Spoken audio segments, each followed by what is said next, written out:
Hey guys, welcome to the show. Now it's Halloween, which is my favourite time of year, so in this episode I thought I would be your chef for a delicious Halloween feast served up as a terrifying 3-course meal. Enjoy.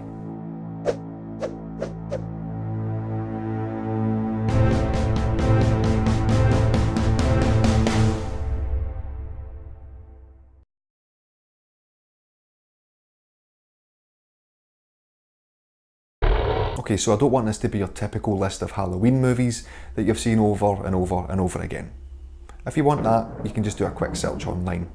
I want this menu to have a little bit more bite to it. I want the list to be as less obvious as possible, so we're definitely leaving out the big hitters: The Exorcist, The Omen, Texas Chainsaw Massacre, The Amityville Horror, Showgirls.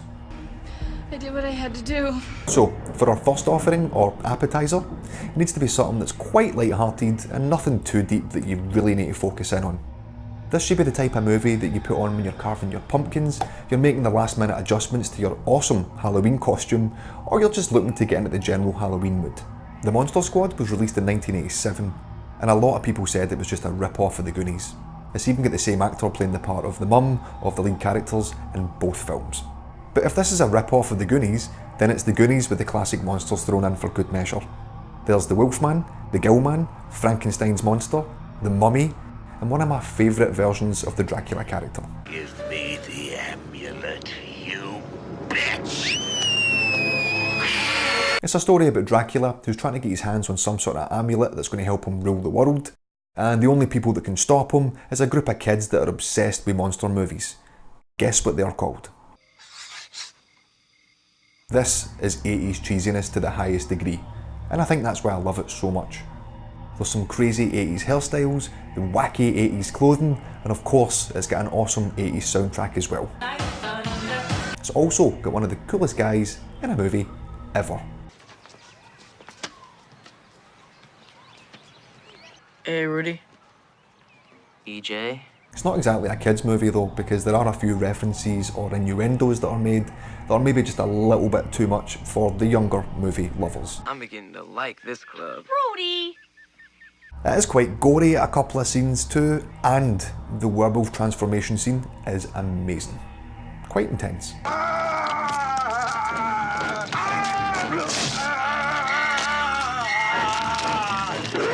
So the night has now begun, and a stronger themed horror is going to be required here, but something that's still playful to a certain extent. I told you this wasn't your usual list, and I will raise a few eyebrows with this inclusion, and quite rightfully so, but just hear me out. Okay, so first off, this is a remake of 1959's House on Haunted Hill, which starred the legendary Vincent Price. Good evening.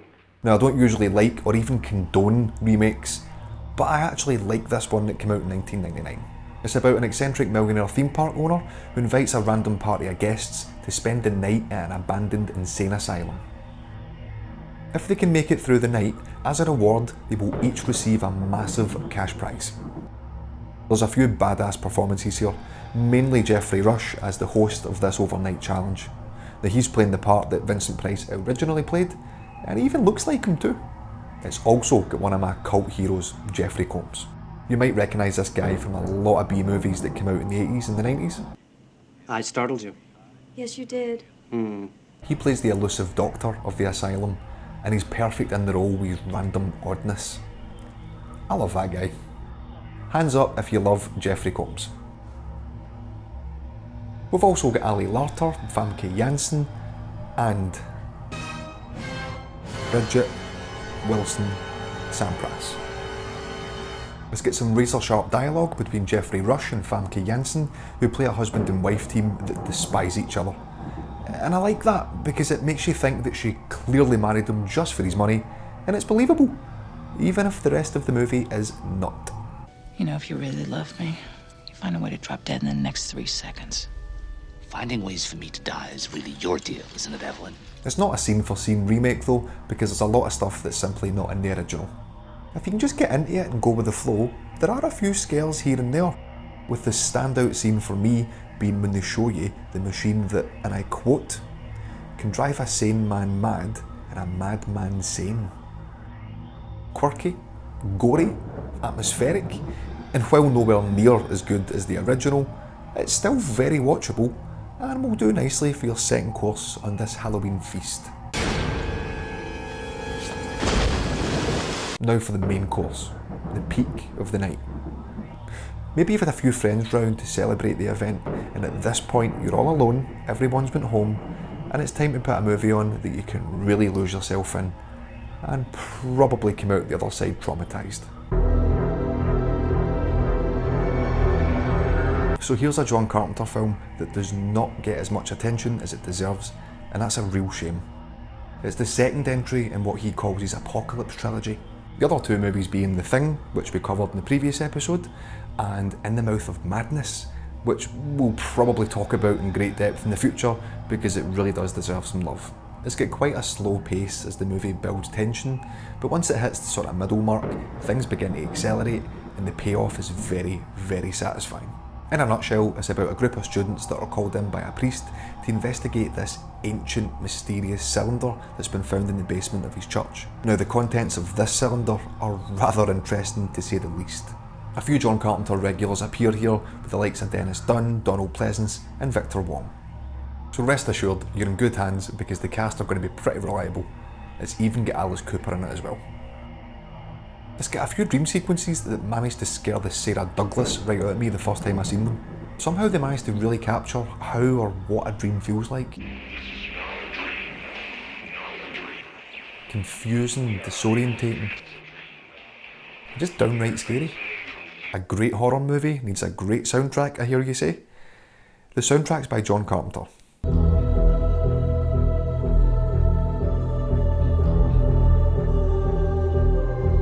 With Prince of Darkness, you just know that something bad's going to happen.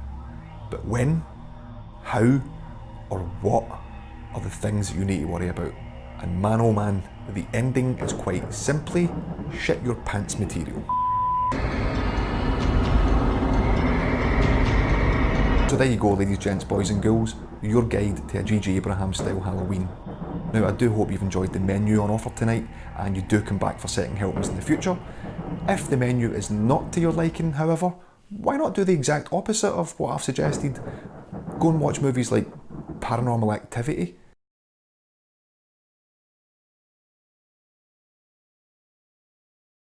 Saw.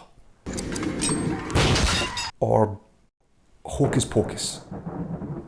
I actually like Hocus Pocus. Scratch that.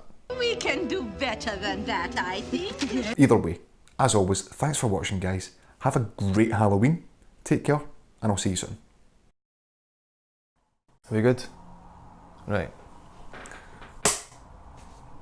I mean, how's that for skill? I want this list to contain some... I want this list of movies to be something you...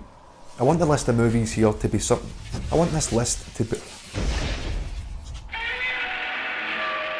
Godzilla! Car. The Monster Squad was released in 1987 and bus, another bus. It's just a constant stream of cars. It's a torrent of vehicular activity.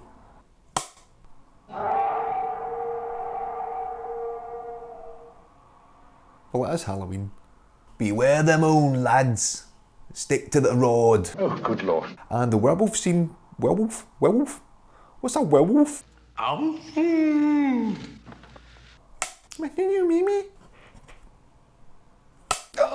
he's gonna kill your son! Why did I become Michael Shannon now? Heresy! To spend the night and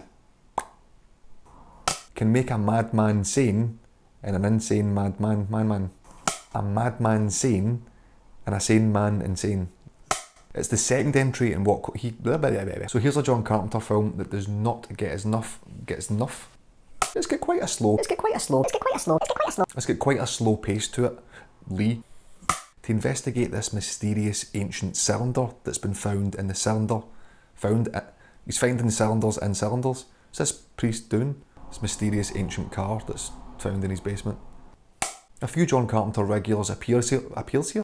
With Printh. I don't even know what take it is. Now, I really hope you've enjoyed the menu that's not on there. You do not enjoy the menu that I've given that. Pure madness. What I mean is, can you be scary? Oh! What do you think of this? You like it?